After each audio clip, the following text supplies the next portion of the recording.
Welcome back to the channel, and today we will continue the video of WB set questions analysis.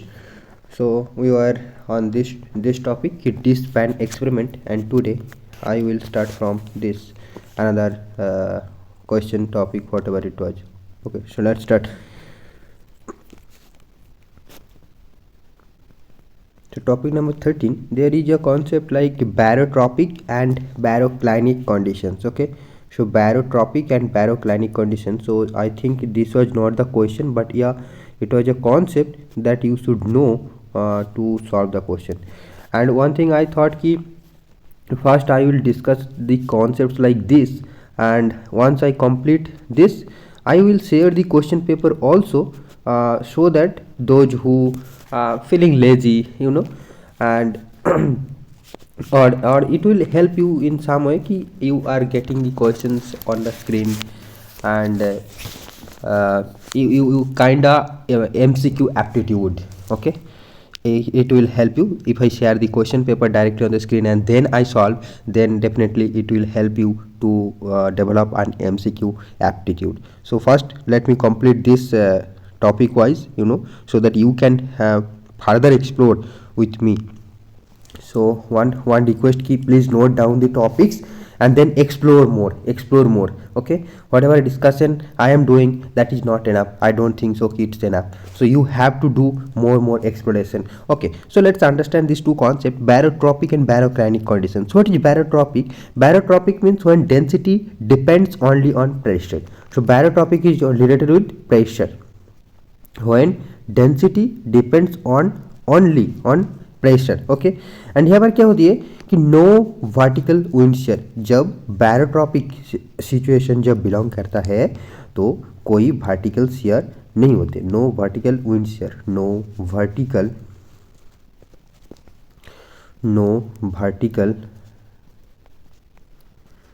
Wind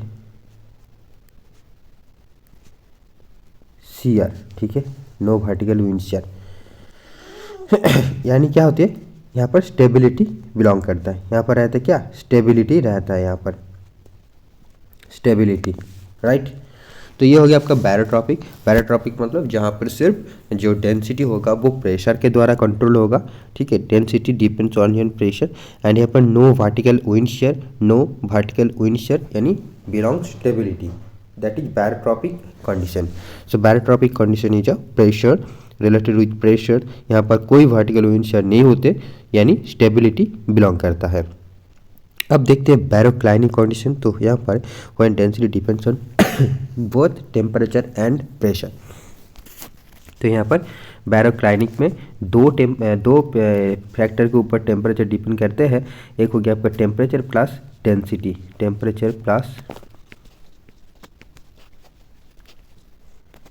density. और यहाँ पर क्या होता है कि वर्टिकल विंड शेयर होता है, यानी यहाँ पर जो होता है ये उल्टा है, तो वर्टिकल विंड शेयर होता है. और दूसरा बात ये, तीसरी बात ये कि atmosphere is most baroclinic in middle latitude. ये बैरोक्लाइनिक कंडीशन कहाँ ज़्यादा देखने के लिए मिलता है हमको, मिड लैटिट्यूड में. तो वर्टिकल विंड शेयर होता है यहाँ पर, वर्टिकल फ्लो ऑफ विंड यहाँ पर रहता है, वर्टिकल विंड शेयर यहाँ पर रहता है बैरोक्लाइनिक में. Baroclinic is result of the pressure as well as यहाँ पर डेंसिटी क्यों लिख दिया. So density when density depends on both temperature and pressure, that is called baroclinic condition. And यहाँ पर वर्टिकल विंड शेयर रहता है. And atmosphere is most baroclinic in mid latitude. तो ये कंडीशन हमारा मिड लैटिट्यूड में देखने को मिलता है, ज़्यादा मिड लैटिट्यूड में ये देखने को मिलता है. ठीक है, तो ये हमने दो कंडीशन के बारे में पढ़ा. एक हो गया बैरोट्रॉपिक, दूसरा हो गया आपका baroclinic. Okay, barotropic and baroclinic. Okay, next हम पढ़ेंगे आई ऑफ ए साइक्लोन. तो 14 नंबर पॉइंट क्या था, आई ऑफ ए साइक्लोन. तो देखो ये काफ़ी इजी कॉन्सेप्ट आपको लग सकता है, बट क्या होती है काफ़ी बार हम एग्ज़ाम हॉल में जाकर ना कंफ्यूज हो जाते हैं. तो इसका एक ही आपका वजह है, रीज़न है कि आप रिवाइज नहीं करते हो. ठीक, तो आई ऑफ साइक्लोन क्या है ना, यहाँ पर has a low pressure in spite of descending wind. ठीक है, तो आई ऑफ साइक्लोन में क्या होती है, दो यहाँ पर एक हाई रहता है जहाँ पर छोटा सा मिडिल पोर्शन, बड़ा जो पोर्शन होती है इसको हम हाई बोलते हैं, और यहाँ साइक्लोन में विंड आता है और ऊपर चला जाता है, आता है विंड ऊपर चला जाता है ऐसे करके। बट साइक्लोन की जो मिडिल पोर्शन है वहाँ पर विंड डिसेंड करता है, तो यहाँ पर डिसेंड कर रहा है विंड, फिर भी देखो तो फिर डिसेंड कर रहे हैं तो यहाँ पर हाई प्रेशर होना चाहिए, बट यहाँ पर लो प्रेशर ही रहता है क्योंकि डिसेंड करते वक्त ये विंड गर्म हो जाता है, तो यहाँ पर लो प्रेशर ही रहता है। तो ये एक इंपॉर्टेंट कैरेक्टरिस्टिक्स है कि आई ऑफ साइक्लोन में कौन सी प्रेशर बिलोंग करता है, has low pressure in spite of descending wind. But यहाँ पर विंड क्या होती है, लो प्रेशर तो है बट यहाँ पर विंड डिसेंड करता है, एसेंड नहीं करते। और ये क्यों ऐसा होता है फिर तब कि डिसेंड करता है फिर भी जो प्रेशर है वो लो रहता है, इसका कारण यह है कि जब विंड डिसेंड करता है that gets warmed up by adiabatic warming. तो यहाँ पर जब विंड डिसेंड करता है तब जो विंड है वो वार्म हो जाता है, एडियाबैटिक प्रोसेस के थ्रू ये वार्म हो जाता है, ठीक है। तो इसको हम आई ऑफ साइक्लोन के बारे में जाना, मतलब जो जानना चाहिए आपको यहाँ पर। ऐसे और भी फैक्ट्स होंगे तो आप एक्सप्लोर करो, जो आपको लगेगा कि यार ये तो मेरे को पता नहीं था, डेफिनेटली उसके बारे में नोट कीजिएगा, यही एक्टिव रिकॉलिंग होती। Now Indian Ocean dipole, next हो गया आपका Indian Ocean dipole. Okay, Indian Ocean dipole IOD, इसके बारे में हम जानेंगे। So IOD refers to sea surface temperature anomaly and affects rainfall of countries that surround Indian Ocean basin. तो ये क्या है, Indian Ocean dipole refers to the surface temperature anomaly, मतलब सरफेस का जो टेम्परेचर होना चाहिए वो नहीं होते, डिपार्चर हो जाता है वहाँ से नॉर्मल कंडीशन से। एंड ये क्या करते हैं, इंडियन ओशन के आसपास जितने भी कंट्रीज है ओशन बेसिन से, वहाँ का जो रेनफॉल होगा उसको डिस्टर्ब करेगा, ठीक है। तो वो हम इंडियन ओशन डाइपोल उसको बोलेंगे। तो Indian Ocean dipole refers to sea surface temperature anomaly and affects rainfall of countries that surround Indian Ocean basin. और यहाँ पर इंडियन ओशन बेसिन के कारण जो टेम्परेचर वेरिएशन होते हैं लगभग 4 डिग्री सेल्सियस होता है, ठीक है। तो ये जो टेम्परेचर एनोमली हमने पढ़ा ना, सरफेस टेम्परेचर एनोमली, तो ये एनोमली लगभग 4 डिग्री सेल्सियस तक की रहता है। ओके, तो इंडियन ओशन डाइपोल ये एक इंटरेस्टिंग टॉपिक है, ठीक है। यहाँ पर हमने देखा कि इंडियन ओशन में रेनफॉल पैटर्न को अफेक्ट करता है, और जो टेम्परेचर एनोमली है एक्चुअली ये, और टेम्परेचर एनोमली कितने तक होता है, 4 डिग्री सेल्सियस तक की होती है, ठीक है। अब एक इंटरेस्टिंग टॉपिक और आता है, तो देखो evidence in climate change. Climate change का एविडेंसेस क्या क्या है, evidence in climate change, evidence in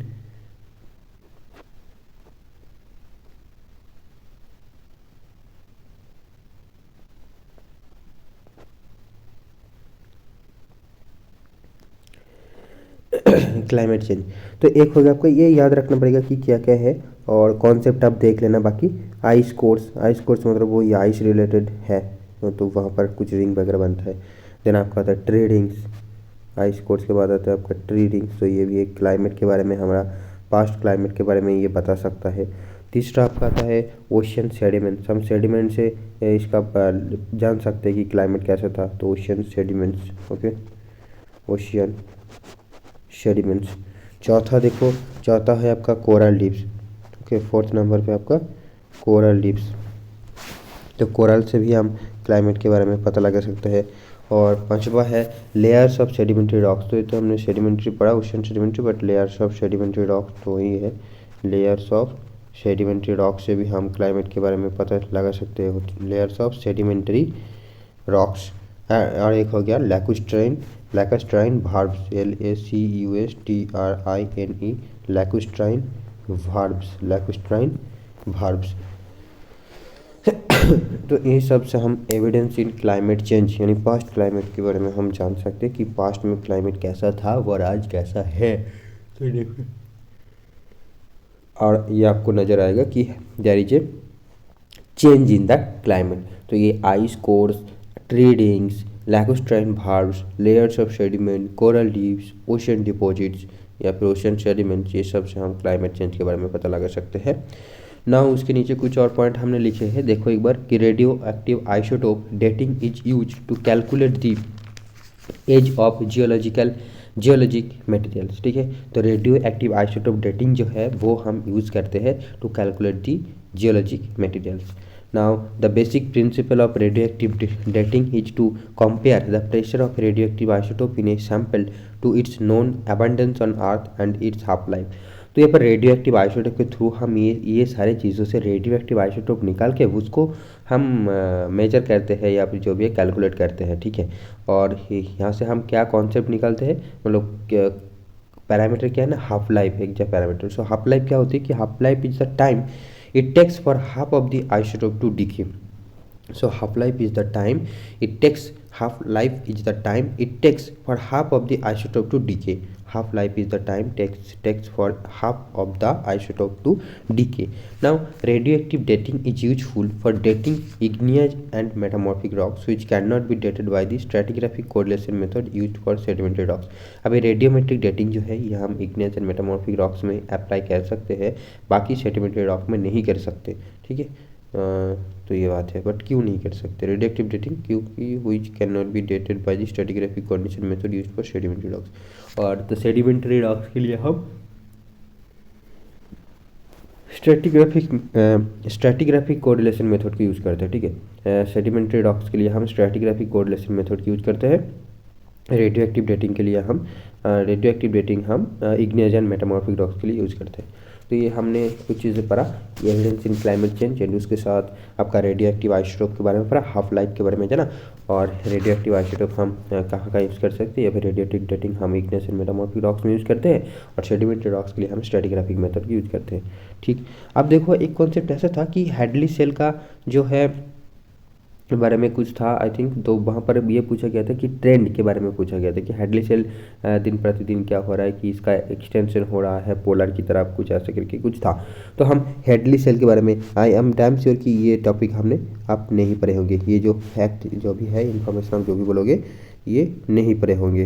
Hadley cell की इस कॉन्सेप्ट के बारे में सुनिएगा। तो a poleward expansion and strong weakening of the Hadley cell was found. क्या बोला, पोलवर्ड एक्सपेंशन, जब हैडली सेल क्लाइमेट चेंज के कारण हो रहा है, पोलवर्ड एक्सपेंशन हो रहा है हैडली सेल का, पोलवर्ड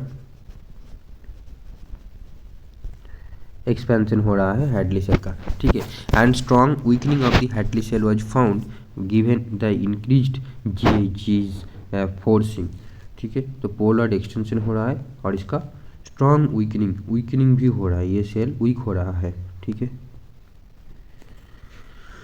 now the homogeneous surface temperature changes has become the most prominent important factor on interannual time scale। the stronger Hadley cell will happen when the more central Pacific El Nino events occur। the stronger the Walker cell is, the more frequently the eastern Pacific El Nino events occur। global warming may cause the width of the Hadley cell to increase, exacerbating global warming in turn। Okay, तो देखो बाकी point यहाँ पर थोड़ा unrelated हो गया, मैंने लिख दिया, पता नहीं क्यों, मतलब पढ़ते पढ़ते तब फ्लो में लिख दिया शायद। तो यहाँ पर जो जानने वाली चीज़ ये है कि हैडली सेल जो है ये पोलर एक्सपेंशन हो रहा है। ठीक है, और इसका जो ये सेल वीक होते जा रहा है, और ग्लोबल वार्मिंग में cause the width of the Hadley cell, जैसे जैसे ये हमारा ग्लोबल वार्मिंग बढ़ता जाएगा हैडली सेल का एक्सटेंशन, पोलर एक्सटेंशन और भी ज़्यादा होते जाएगा, क्योंकि टेम्परेचर बढ़ रहा है, और which will further exacerbate the global warming in turn. तो ये था हैडली सेल के ट्रेंड के बारे में।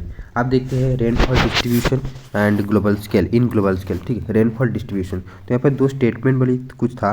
Since 1901 global precipitation has increased at an average rate of 0.04 inches per decade. ये सही बात था कि इन सिंस 1901, तो आपको याद रखना पड़ेगा कि रेनफॉल डिस्ट्रीब्यूशन ग्लोबल स्केल मतलब ऐसे करके क्या है, आप क्वेश्चन में क्या था एग्जैक्टली तो याद नहीं, बट ऐसे क्वेश्चन तो नहीं रहते, तो बस कोई एजर्सन रीजन वाला क्वेश्चन था शायद।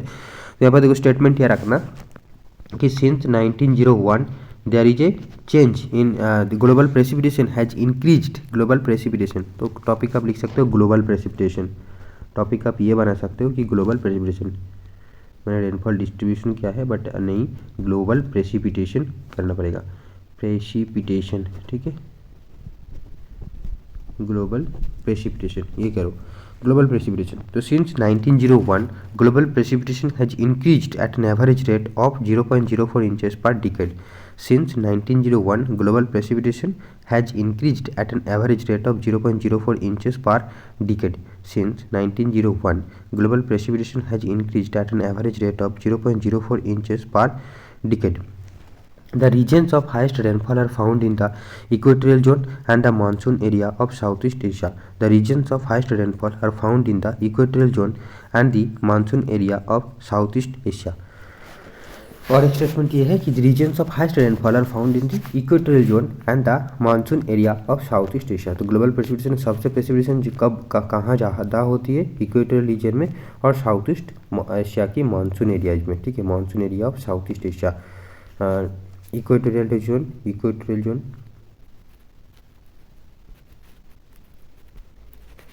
इक्वेटोरियल जोन में जो है प्रेसिपिटेशन बहुत ज़्यादा होता है और आपका होता है monsoon area of south east Asia, monsoon area south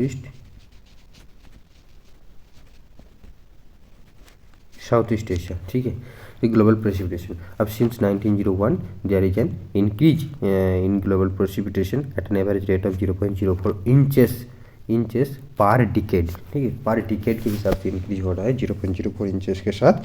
since 1901 global precipitation has increased at an average rate of 0.04 inches per decade और the regions of highest rainfall are found in the equatorial zone and the monsoon area of south east Asia. तो ये हमने global precipitation के trend के बारे में पढ़ा।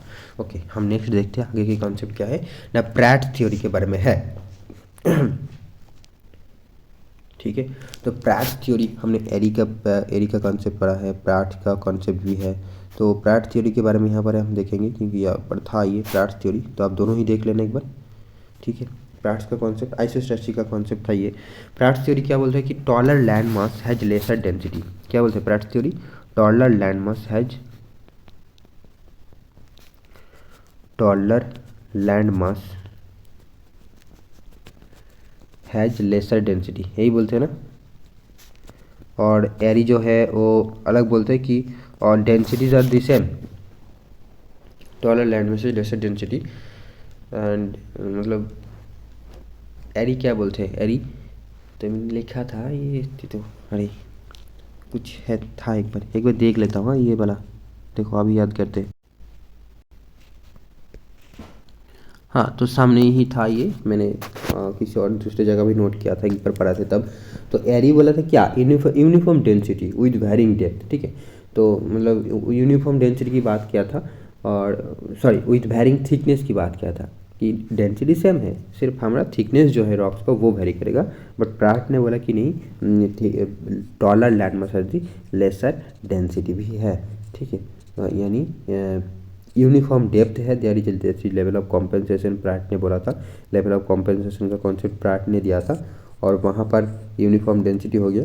तो ये वैरिंग जो होगा डेंसिटी कारण डेंसिटी होगा, और but there is a uniform depth. तो ये सारे कॉन्सेप्ट यहाँ था। बेसिकली देखो प्रैट के साथ ये कॉन्सेप्ट आप याद रखो कि taller land mass has the lesser density and vice versa, मतलब taller land mass has lesser density, so the shorter land mass will have the greater density, ठीक है। तो ये हमने पढ़ा। अब देखो taller land mass has lesser density, now best explains the relief difference between two sides of future zones of ocean floors. Pratt's की जो थ्योरी है ये taller land mass has lesser density and best explains the relief difference between two sides of fracture zones of ocean floors. तो ये बात important है कि Pratt की जो थ्योरी है वो relief difference two between two sides of fracture zones of ocean floors, इसको एक्सप्लेन कर सकता है प्रैट्स की थ्योरी, क्योंकि वहाँ पर डेंसिटी क्या होती है, डेंसिटी के हेरफेर होते हैं इसलिए, ठीक है। तो best explain the relief difference between two sides of fracture zones of ocean floors, best explain the relief difference, ठीक है। तो प्रैट के थ्योरी साथ रिलीफ डिफरेंस का क्या आप फर्दर एक्सप्लोर कर सकते हो कि क्या रिलीफ में क्या डिफरेंस आती है और ये कैसे एक्सप्लेन करते हैं। Relief difference between two sides of fracture zones of ocean floors, relief difference तो ये की टर्म्स याद रखोगे तब भी आप क्वेश्चन जो है अगर इसके रिलेटेड फिर से आया तो आप एग्जाम में सॉल्व करके आ पाओगे, आई एम डैम श्योर। ठीक है, तो एटलीस्ट ये की वर्ड्स याद रखना कि प्रैट्स की जो थ्योरी है ये क्या क्या बात करती है, ये यूनिफॉर्म डेंसिटी की बात नहीं करती, यानी टॉलर वैरिंग डेंसिटी की बात करती है। ठीक है, वैरिंग डेंसिटी की बात करता है। और एरी का जो कॉन्सेप्ट था वो यूनिफॉर्म डेंसिटी का बात करता है, यूनिफॉर्म डेंसिटी का बात करता है। ठीक है, तो अब देखो best explains relief difference between, तो ये जो रिलीफ डिफरेंस होगा between two sides of fracture zones of ocean floor that can be explain by the Pratt's theory. Now younger crust is generally higher due to increased thermal buoyancy, but यहाँ पर क्या बोला जा रहा है कि younger crust जो होगा वो थर्मल पॉइंट्स के कारण, यानी उसमें अंदर हीट ज़्यादा होगा, तो यंगर जो क्रस्ट होगा उसका हाइट थोड़ा ज़्यादा होंगे। जैसे कि हमने पढ़ा था इक्वेटोरियल रीजन में वाटर का हाइट लगभग काल ही से पढ़ा ना, ये वाटर का हाइट लगभग 4 इंच तक बढ़ जाता है क्योंकि वो वार्म वाटर होता है। ऐसे ही यंगर क्रस्ट जो होगा वो जनरली हायर होगा उसका height due to increase thermal buoyancy. Now by observing the fracture zones one can determine both the direction and rate of past plate motion. By observing the fracture zones, one can determine both the direction and rate of past plate motion. By observing the fracture zones, one can determine both the direction and rate of past plate motion. ठीक है, तो ये एक बात कुछ था कि Pratt का जो थ्योरी है ये हमारा वैरिंग डेंसिटी को लेकर बात करता है और इसका डेप्थ जो यूनिफॉर्म रहता है, और ये क्या करता है कि taller land mass as lesser density ये बोलता है, यानी डेंसिटी क्या कहते हैं, वैरिंग डेंसिटी की बात करता है। अब इसके थ्रू हम प्राट्स के थ्योरी के कॉन्सेप्ट के थ्रू हम जो रिलीफ डिफरेंस होगा between two sides of a mid ocean ridge या फिर fracture zones of ocean floor वो हम एक्सप्लेन कर पाएंगे। और younger crust will have more height generally higher due to increased thermal buoyancy. By observing the fracture zones one can determine both the direction and rate of past plate motion. ठीक है, by observing the fracture zones one can determine both the direction and rate of past plate motion. By observing the fracture zones, one can determine both the direction and rate of past plate motion. तो इसको भी हम इस प्राट्स के theory के through हम बोल सकते हैं। ठीक है,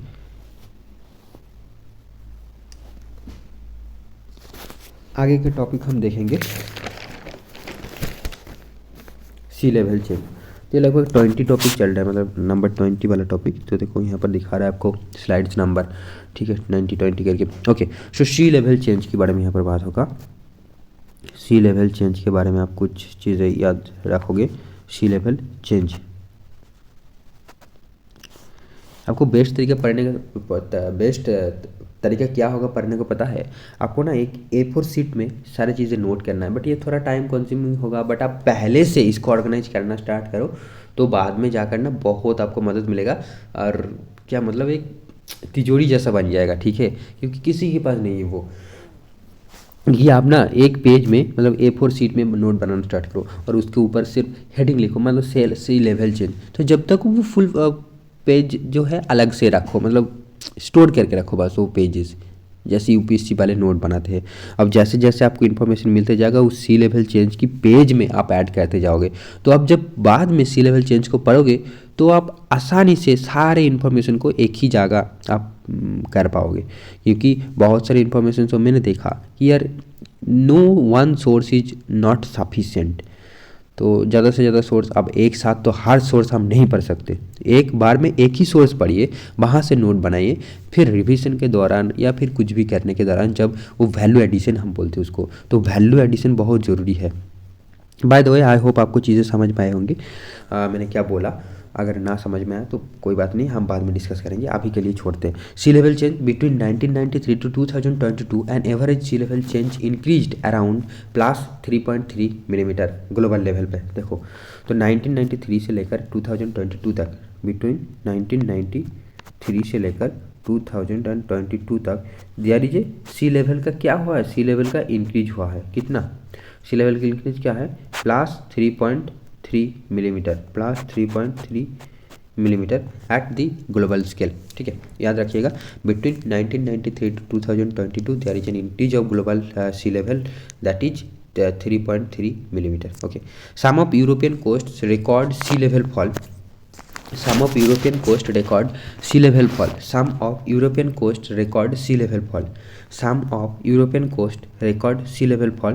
बट कुछ यूरोपियन कोस्ट में क्या हो रहा है, सी लेवल का फॉल हुआ है because upliftment of coastal land mass due to isostatic rebound resulting from deglaciation. अब देखो ये सी लेवल का चेंज हुआ क्यों है, ठीक है, ये आपको समझना पड़ेगा. यहाँ पर बोला गया 1993 से लेकर 2022 तक हमारा सी लेवल का राइज हुआ है, लगभग 3.3 मिलीमीटर है.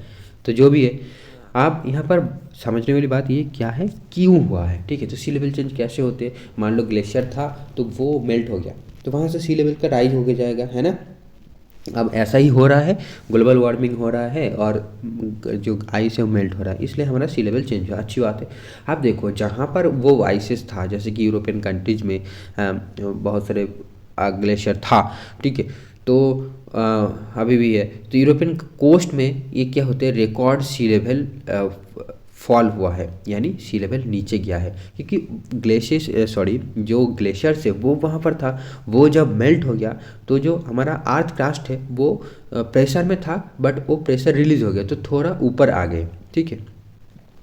तो इसके कारण इसका आइसोस्टैटिक रिबाउंड रिजल्टिंग फ्रॉम डिग्लेशिएशन, इसको आप आइसोस्टैटिक रिबाउंड बोल सकते हो. तो ये आइसोस्टैटिक रिबाउंड, यहाँ से और एक कॉन्सेप्ट आपको मिला कि पहले तो सी लेवल चेंज 1993 से 2022 तक की जो चेंज है, पॉजिटिव चेंज है, यानी इंक्रीज हुआ है 3.3 मिलीमीटर है. और इसके कारण है क्या, यूरोपियन कोस्ट में डिग्लेशिएशन, यानी यूरोपियन कोस्ट में सी लेवल फॉल किया है और ओवरऑल ग्लोबल लेवल पे ये सी लेवल बढ़ गया है, ठीक है. अब यहाँ पर एक कॉन्सेप्ट ये आया कि आइसोस्टैटिक रीबाउंड, तो इसके बारे में आप थोड़ा जानिएगा, ठीक है.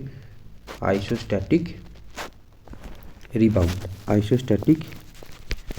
आइसोस्टैटिक रिबाउंड, ये बस आइसोस्टैटिक में जो कॉन्सेप्ट होगा वहाँ पर आपको मिल जाएगा. एरी प्रैट रीड शायद ये सबकी थ्योरी में ये मिल जाएगा आपको, तो थोड़ा देख लीजिएगा ये वाला आइसोस्टैटिक रिबाउंड, ठीक है. हम नेक्स्ट टॉपिक पे जाएंगे. तो देखो कार्बोनेट कॉम्पेंसेशन डेप्थ, देखा ये पूरा बिल्कुल नया कॉन्सेप्ट है आपका.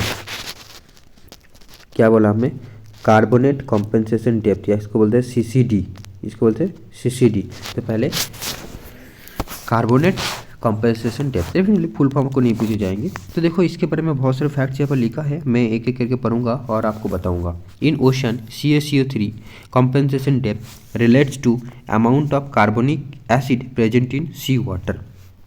मतलब कॉम्पेंसेशन डेप्थ, इसका मतलब क्या है, CaCO3 कितने डेप्थ तक हमारा ये मिलेगा CaCO3, तो दिस इज कार्बोनेट है तो इसका होगा CaCO3 carbonate compensation depth. In ocean CaCO3 compensation depth relates to amount of carbonic and acid and present in sea water.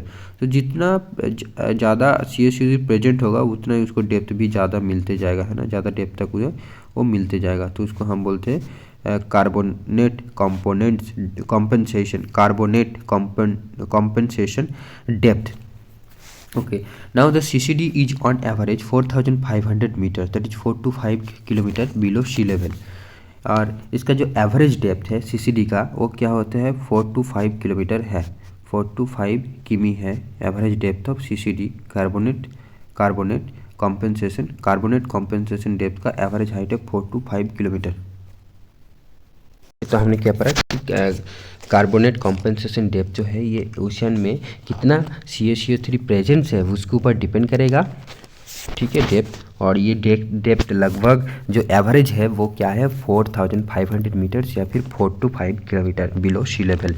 Below the CCD no calcium carbonate is preserve. तो हम level of compensation पढ़ा था ना, Airy Pratt का कॉन्सेप्ट अभी discuss किया, तो मैंने लेवल ऑफ कॉम्पेंसेशन पढ़ा था, हमने प्रैट के थ्योरी में पढ़ा था, ठीक है. तो ऐसे ही कार्बोनेट कॉम्पेंसेशन डेप्थ, यानी इस डेप्थ के नीचे और कोई CaCO3 की डिपोजिशन हमको देखने को नहीं मिलेगा, तो उस लेवल को हम बोलेंगे कार्बोनेट कॉम्पेंसेशन डेप्थ, ठीक है. इसका एवरेज डेप्थ होता है 4 to 5 किलोमीटर.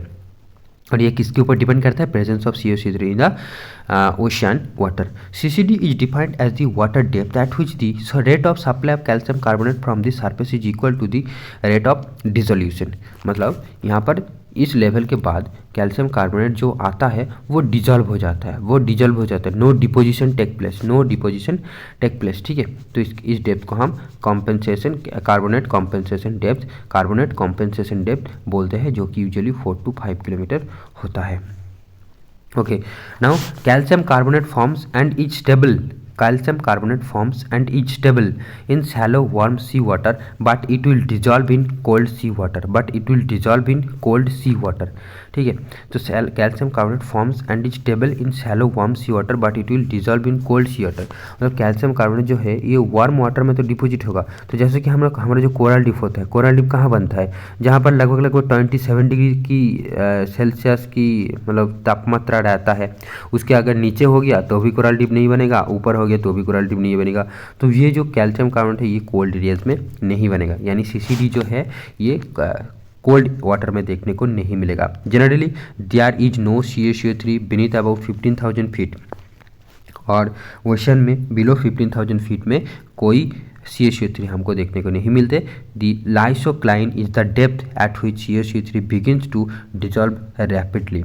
तो हम जिस डेप्थ में आकर CaCO3 तुरंत मतलब बहुत ही जल्दी डिजॉल्व होना स्टार्ट होता है ओशन वाटर में, उसको हम उस लेवल को हम लाइसोक्लाइन बोलते हैं, लाइसोक्लाइन, ठीक है। तो ये टर्म याद रखिएगा, लाइसोक्लाइन।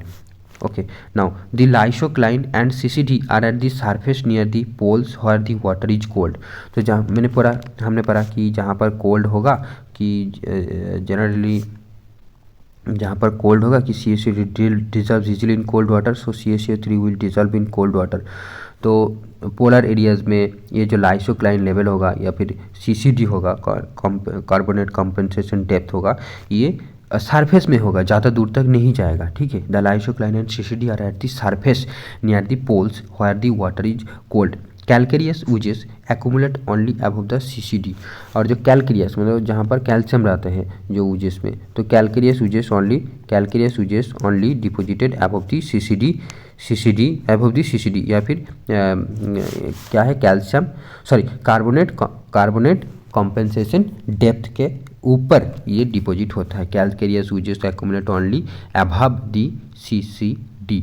ओके, ये भी याद रखिएगा कि calcareous oozes accumulate only above the CCD। तो देखो CCD के बारे में हमने बहुत कुछ पढ़ा, एक बार हम समराइज करने की कोशिश करते हैं कि CCD मतलब क्या होती है। कार्बोनेट कॉम्पेंसेशन डेप्थ, यानी इस लेवल के नीचे कोई कैल्शियम नहीं डिपॉजिट हो सकता। ओके, अब जो होगा ये क्या होता है, ये जो इसका डिपोजिशन डेफिनेटली कितना कैल्शियम कार्बोनेट हमारा सी वाटर में प्रेजेंट हो तो रहेगा, उसके ऊपर डिपेंड करेगा इसका डिपोजिशन। अब इसका एवरेज जो CCD का डेप्थ होता है तो वो होता है 4 to 5 किलोमीटर, बट मैक्सिमम 15,000 के नीचे हमको कोई CaCO3 डिपोजिशन देखने को नहीं मिलता, ठीक है।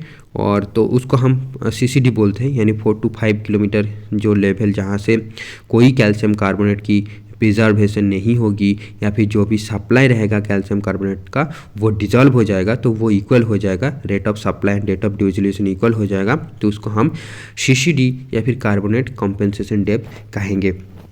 ओके, अब ये देखो स्टेबल इन शैलो वाटर में ये अच्छे बनते हैं वार्म सी वाटर में, but it will dissolve in cold sea water. तो इसलिए जो पोलर एरियाज में लाइसोक्लाइन बोलते हैं हम उस डेप्थ को जहाँ पर CaCO3 begins to dissolve rapidly, तो उसको हम लाइसोक्लाइन बोलते हैं। और इसका डेप्थ पोलर एरियाज में सरफेस में ही होते हैं, इतने यानी ज़्यादा डेप्थ पर नहीं जाते, बट जो इक्वेटोरियल रीजन या फिर वार्म वाटर जहाँ पर होगा वहाँ पर इसका डेप्थ थोड़ा ज़्यादा होंगे, 4 to 5 किलोमीटर एवरेज हमने पढ़ा। ओके, तो ये सारे हम बेसिक चीज़ें यहाँ पर पढ़ लिया।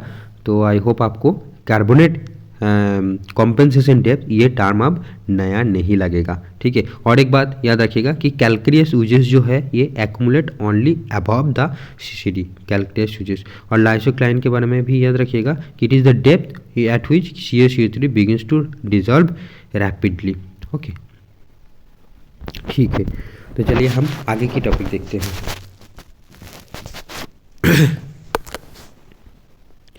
हम वीडियो को 1 घंटा तक रखेंगे, उसके ज़्यादा नहीं रखेंगे, तो आप भी जस्ट आधा घंटे हुआ तो थोड़ा और पढ़ते हैं, ठीक है। TS डायग्राम के बारे में आपको जानना है। TS डायग्राम, तो देखो TS diagram, T for temperature, S for salinity. मैं आपको बताता हूँ, रुको। TS डायग्राम के बारे में आपको जानना है। TS डायग्राम, तो TS डायग्राम क्या है? T for temperature, S for salinity. Okay, तो for the study of water masses it is convenient to make use of the temperature salinity diagram. तो इसको हम वाटर मास को स्टडी करने के लिए यूज कर सकते हैं। Introduced by Helland Hansen. ये किसने इंट्रोड्यूस किया था TS diagram? Helland Hansen. Okay, Helland, HELLAND, Helland Hansen, HANSEN। Okay, Helland Hansen ने TS डायग्राम को इंट्रोड्यूस किया था। हेलैंड हैंसन ने TS डायग्राम को इंट्रोड्यूस किया था। हेलैंड हैंसन TS डायग्राम को इंट्रोड्यूस किया था। Usually the salinity is plotted on the x axis. Introduce the salinity, x axis में हम, ये हो गया आपका x हो गया, ये आपका y हो गया। तो एक्स एक्सिस में हम सैलिनिटी को प्लॉट करते हैं and the temperature on the Y axis में टेम्परेचर को प्लॉट करते हैं। तो ये एक बेसिकली TS डायग्राम एक ग्राफ है ना, ग्राफ है। Now those two properties determine the density. अब ओशन वाटर का डेंसिटी क्या होगा, वो टेम्परेचर एंड सैलिनिटी के ऊपर डिपेंड करता है। Two samples of ocean water can have the same density at different combinations of temperature and salinity. तो ये एक स्टेटमेंट वाली क्वेश्चन था, और यही क्वेश्चन था कि two samples of ocean water, 2 samples हमने लिया, अब इसका टेम्परेचर और डेंसिटी अगर डिफरेंट किया है, सॉरी, अगर have the same density at different combinations of temperature and salinity, इसका अगर सैलिनिटी एंड टेम्परेचर डिफरेंट है तो हो सकता है कि इसका डेंसिटी सेम हो जाए, ठीक है। तो two sample of ocean water, क्योंकि जो डेंसिटी होगा वो किसके डिपेंड करता है? टेम्परेचर एंड सैलिनिटी में। तो अगर हम टेम्परेचर एंड सैलिनिटी अलग अलग ले तो हो सकता है कि इसका डेंसिटी सेम आ जाए। This is called the thermobaric effect, और इसको बोला जाता है क्या? Thermobaric effect. तो बहुत इंपॉर्टेंट टर्म है, आई होप आपने नहीं सुना होगा। थर्मोबारिक इफेक्ट है, thermobaric effect, BARIC, thermobaric effect है। और ऑलरेडी आप ये सब चीज़ें पता है तो डेफिनेटली मेरे को कमेंट करके बताइएगा, क्योंकि मैंने जब पढ़े थे ग्रेजुएशन MA, तो उसके दौरान ये सारे टॉपिक्स मतलब सिलेबस में नहीं था, इसलिए नहीं पढ़े। डेफिनेटली जाहिर सी बात है, ठीक है, तो वो कोई बड़ी बात नहीं है। चलो अब देखो, temperature and salinity of ocean water varies with depth. हाँ, ये तो बात है कि टेम्परेचर एंड सैलिनिटी डेप्थ के साथ साथ वेरी करते हैं। The ocean tends to become more dense with increasing depth. अब जितना डेप्थ बढ़ता है उतना क्या होते हैं? डेंसिटी बढ़ते जाता है। ओके, डेप्थ इंक्रीजिंग ओके, क्या पढ़ा? The ocean tends to become more dense with increasing depth and increasing salinity, ठीक है। अब हेलोक्लाइन, एक there is a term zone, ये जोन और सैलिनिटी इंक्रीजेज एब्रप्टली, तो उसको हम हेलोक्लाइन बोलते हैं।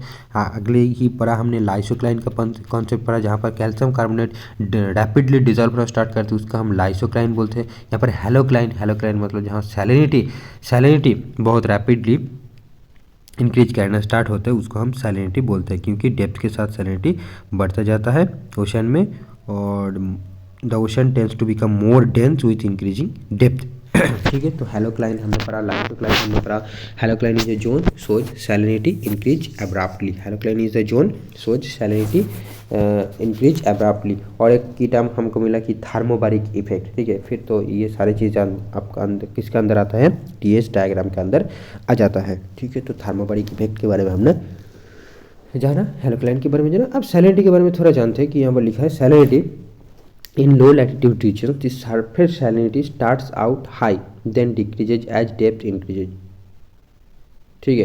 तो देखो सैलिनिटी कैसा होता है, सैलिनिटी बोल रहा है कि लो लैटिट्यूड में सैलिनिटी जो है सरफेस में कम हो जाता है, और जैसे जैसे डेप्थ बढ़ता जाता है, सॉरी, सरफेस में सैलिनिटी हाई रहता है, यहाँ पर हाई रहता है, और जैसे जैसे डेप्थ इंक्रीज होता जाता है तो इतना सैलिनिटी आपका कमता जाता है, घटता जाता है, ठीक है। So decreases as depth increases. For high latitude region the surface salinity start off low then increases with depth. But जहाँ पर कोल्ड रीजन होगा, यानी मिडिल लैटिट्यूड में, हाई लैटिट्यूड में, यहाँ पर सरफेस सैलिनिटी क्या होगा? लो होगा, मतलब as compare to the depth. और जैसे जैसे डेप्थ बढ़ते जाएगा सैलिनिटी उतना इंक्रीज होता जाएगा, ठीक है। तो ये इक्वेटोरियल रीजन में ये उल्टा है, लो लैटिट्यूड रीजन में ये उल्टा है कि सैलिनिटी जो है हाई से स्टार्ट होता है और डेप्थ के साथ ये लो होता जाता है, और हाई लैटिट्यूड्स में ये उल्टा है, यानी सैलिनिटी लो, सरफेस सैलिनिटी लो रहता है और जैसे जैसे डेप्थ बढ़ता है सैलिनिटी इंक्रीज होता है।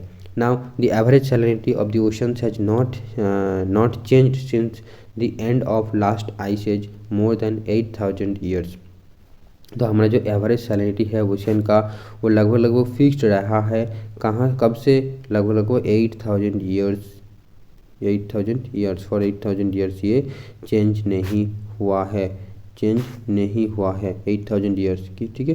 The average salinity of the oceans has not changed since the end of last ice age more than 8000 years एगो।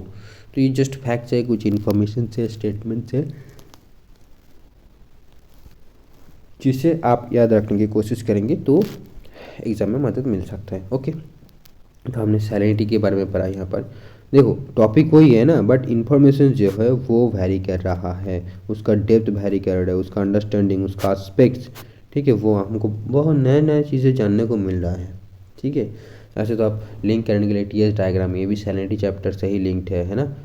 देन हमने पढ़ा सीसीडी यानी कार्बोनेट कॉम्पेंसेशन डेप्थ, वो भी ये सैलिनिटी चैप्टर के साथ ही रिलेटेड है। तो या फिर ओशन डिपॉजिट के साथ भी आप रिलेट कर सकते हो। बट हमने जब पढ़े थे बुक को या फिर पढ़ते हैं बुक से, तो इतना डिटेल चीज़ों में ध्यान नहीं जाता, या फिर याद भी नहीं रहता, पढ़ भी लिया तो याद नहीं रहेगा। बट आप क्वेश्चन पेपर सॉल्व करोगे तो आपको एक्टिव रिकॉलिंग होगा, वो प्रैक्टिस होगा, यानी आपने कुछ पढ़ा था ये ऐसे करके कोशिश करोगे याद करने की, इसको एक्टिव रिकॉलिंग हम बोलेंगे। तो वहाँ से चीज़ों को आपको हेल्प होगा, तो इसीलिए ये वीडियोज़ है जो कि मैंने स्टार्ट किया है। चलिए हम आगे का कॉन्सेप्ट देखते हैं। आगे का है थर्मोहेलाइन सर्कुलेशन, ठीक है, थर्मोहेलाइन सर्कुलेशन। हमने पढ़ा हेलोक्लाइन, अब आता है थर्मोहेलाइन। देखो इसको लिखो, थर्मोहेलाइन सर्कुलेशन।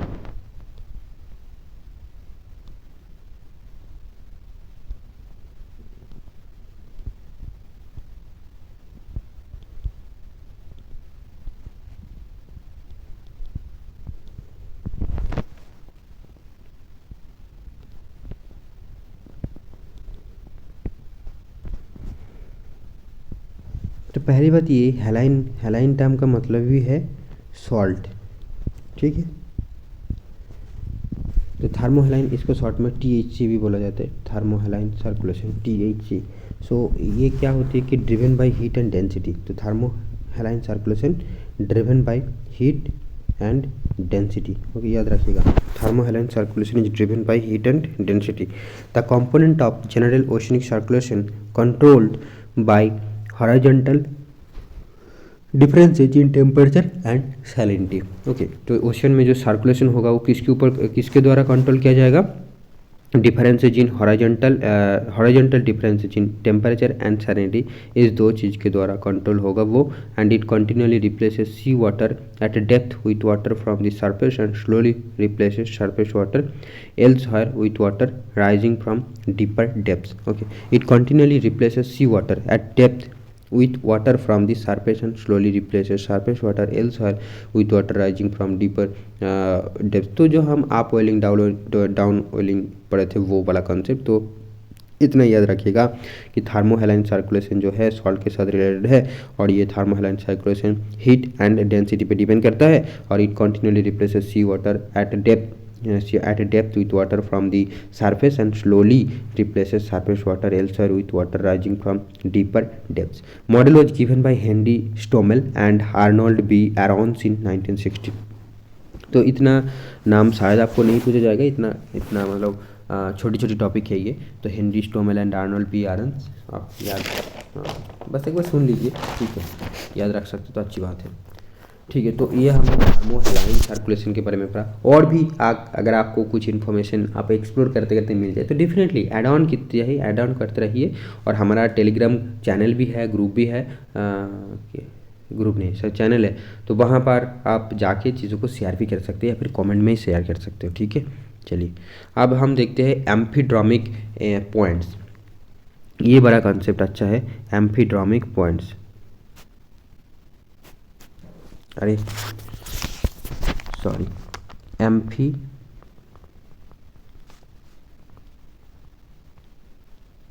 एम्फीड्रोमिक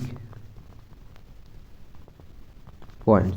ठीक है, एम्फीड्रोमिक पॉइंट्स के बारे में पढ़ेंगे। The position inside the ocean which experience no fluctuation of water level due to tide. तो टाइड के दौरान जो वेब में जिस जगह पर जो है वाटर लेवल का कोई चेंजेस नहीं रहता, वाटर लेवल इन्फ्लुएंस नहीं होता, उसको हम एम्फीड्रोमिक पॉइंट बोलते हैं, जिसको हम टाइडल नोड भी बोलते हैं। तो amphidromic point is related with tidal nodes, tidal waves. ठीक है, टाइडल वेव्स के साथ रिलेटेड है एम्फीड्रोमिक पॉइंट, इसको हम टाइडल नोड भी बोलते हैं।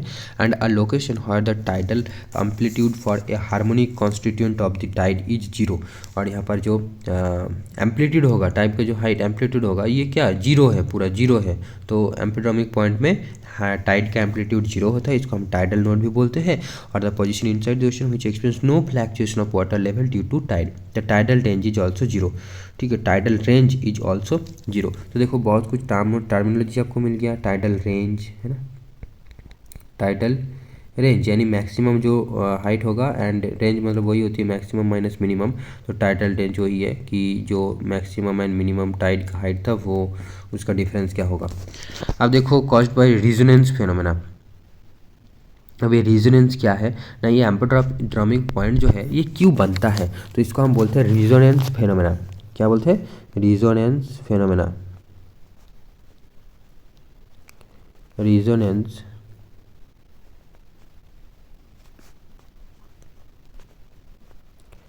रेजोनेंस फिनोमेना इसको बोला जाता है। अब ये रेजोनेंस क्या होती है?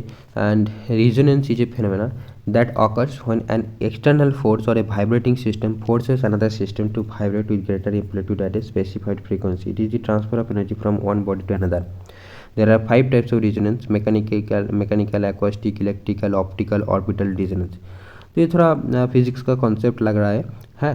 तो यहाँ पर क्या हो रहा है कि वाइब्रेशन के साथ रिलेटेड है, तो उसको हम रेजोनेंस फिनोमेना बोल सकते हैं कि resonance is a phenomena that occurs when an external force और vibrating system forces another system to vibrate. ठीक है, तो अब vibrating system forces another system to vibrate, तो उसको हम रेजोनेंस फिनोमेना बोलते हैं।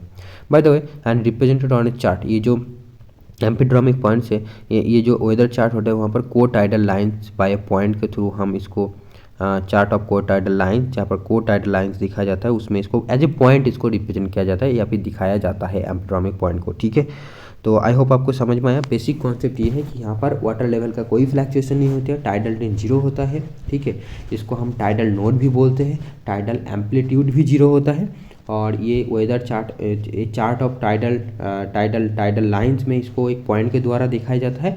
और ये फॉर्म क्यों होता है ना, रेजोनेंस फिनोमेना के कारण होता है। रेजोनेंस फिनोमेना क्या है ना, जब कोई एक्सटर्नल फोर्स किसी दूसरे सिस्टम को वाइब्रेट करता है, उसको हम रेजोनेंस फिनोमेना बोलते हैं। तो आई होप आपको कुछ तो समझ में आया होगा एम्फीड्रोमिक पॉइंट्स के बारे में। अब फर्दर आप खुद से एक्सप्लोर कीजिए। ठीक है, चलिए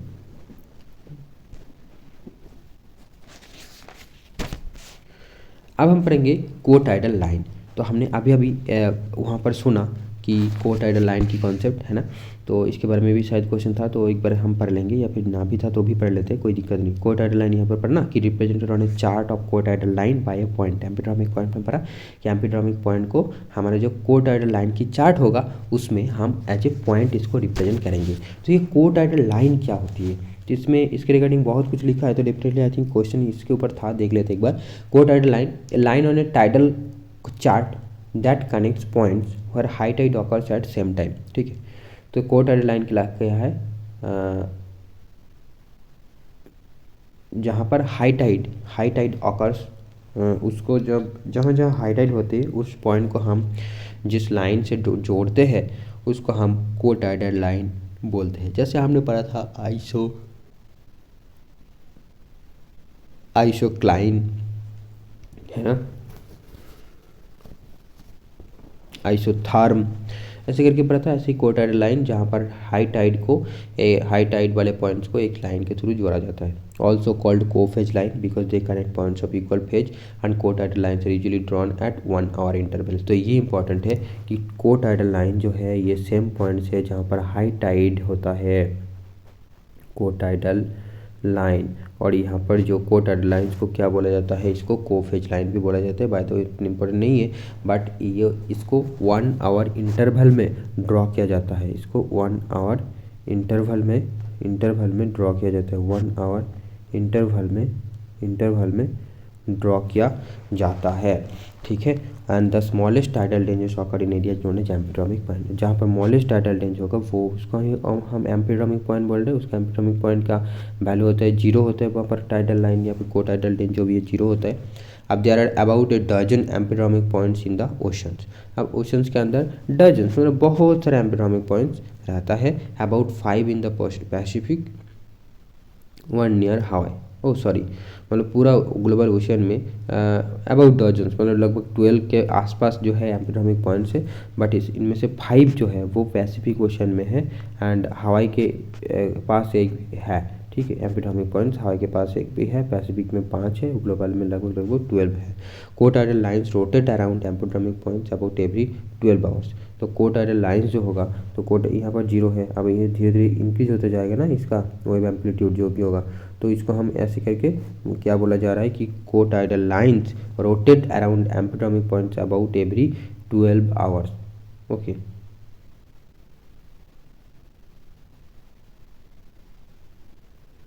अच्छा, वो हाई टाइड पर लो होते हैं ना, तो एक बार हाई टाइड आएगा लो टाइड आएगा, तो आई थिंक उसके कारण बोला कि रोटेट हो जाता है, मतलब यहाँ पर हुआ तो एवरी 12 आवर्स में आप इधर होगा, तो ऐसे करके शायद कुछ बोल रहा है कि cotidal lines rotate around amphidromic points about every 12 hours, okay. They rotate left in northern hemisphere and rotate right in southern hemisphere. The highest tides in the world can be found in the Bay of Fundy, Canada. तो ये देखो, ये question एक बार net में पूछा गया था कि हाइस्ट टाइड कहाँ पर मिलता है, तो बे ऑफ फंडी, याद रखिएगा, कनाडा में। अच्छा नहीं, ये पूछा नहीं गया था, मैं पूछा गया था कि बे ऑफ फंडी कहाँ लोकेटेड है, बस इतना पूछा गया था। बट मैंने सोच रहा था कि यार क्यों ऐसा दिया होगा, बट बाद में पता चला कि यार ये जगह फेमस है क्योंकि यहाँ पर हाईएस्ट टाइड मिलता है, ठीक है। अब देखो, separates New Brunswick from Nova Scotia. अब इतना तो इम्पोर्टेंट नहीं है, बे ऑफ फंडी ये कनाडा में है। आप मैप खोलोगे कनाडा का तो आपको दिख जाएगा, एकदम बिल्कुल लिखा है वहाँ पर, एटलस खोलो दिख जाएगा, ठीक है। तो हमने को-टाइडल लाइन के बारे में पढ़ा, और नेक्स्ट कॉन्सेप्ट एक है कि टाइडल वेव्स के बारे में हम पढ़ लेते हैं, फिर इस वीडियो को हम यहाँ पर स्टॉप करेंगे आज, ठीक है। तो टाइडल वेव्स क्या है ना, इन एन एस्चुअरी टाइडल वेव्स, हम पहले लिख लेते हैं इसको ताकि आपको लिखने में आसानी हो, समझने में आसानी हो। टाइडल वेव्स ये टॉपिक है। Tidal waves in an estuary, tidal wavelength is primarily determined by the estuary's shape, okay. In an estuary, tidal wavelength is primarily determined by the estuary shape. Tidal waves are standing waves with an antinode at the head of this estuary. तो थोड़ा तो tough हो गया। The antinode is the point where the waves amplitude is maximum। और tidal waves तो आपको पता है ना कि एस्चुअरी में टाइड जब होता है तो एस्चुअरी में वो टाइड का जो वाटर है वो चला जाता है अंदर, फिर वहाँ से बहुत सारी चीज़ें होती है। Now tidal waves are very flat with wave length not less than 100 kilometre. As wave approaches a coast, wave velocity reduces and wave height increases. तो टाइडल वेव्स के आई थिंक जो एक्चुअल क्वेश्चन था वो ये था कि जैसे जैसे टाइडल वेव कोस्ट के पास आते हैं उसका क्या होता है, उसका वेव वेलोसिटी जो है या स्पीड जो है वो डिक्रीज हो जाएगा, वेव वेलोसिटी रिड्यूसेस, एंड ये अगर यहाँ पर बाधा मतलब ऑब्स्ट्रक्ट होगा तो इसका हाइट बढ़ जाएगा, ठीक है, इसका हाइट बढ़ जाएगा। तो ये होती है आपका टाइडल वेव्स का ये जो भी है कि टाइडल वेव जैसे जैसे कोस्ट की तरफ आता है इसका वेलोसिटी तो डिक्रीज हो जाता है बट इसका हाइट जो है वो इंक्रीज हो जाएगा क्योंकि ये फ्रिक्शन होता है सरफेस के साथ, ठीक है। कोस्ट में जो सरफेस है, कोस्टल सरफेस है, वहाँ से वो ये फ्रिक्शन होता है तो इसके कारण इसका हाइट बढ़ जाता है, बट फ्रिक्शन के कारण इसका वेलोसिटी या स्पीड घट जाता है, ठीक है। तो टाइडल वेव्स के बारे में इतना बात आप याद रखिएगा। तो आज हम यहीं पे ख़त्म करते हैं, ठीक है। हमने लगभग 15 कॉन्सेप्ट्स को पढ़ा, क्योंकि अगले दिन हम 12 भी पढ़े थे, आज 27 तक आ गए, तो लगभग 15 कॉन्सेप्ट हमने पढ़ा। बाकी के जो कॉन्सेप्ट्स हैं वो हम आगे डिस्कस करते रहेंगे, तो चैनल के साथ जुड़े रहेगा। And thanks for listening, keep listening, keep revising. Thank you friends.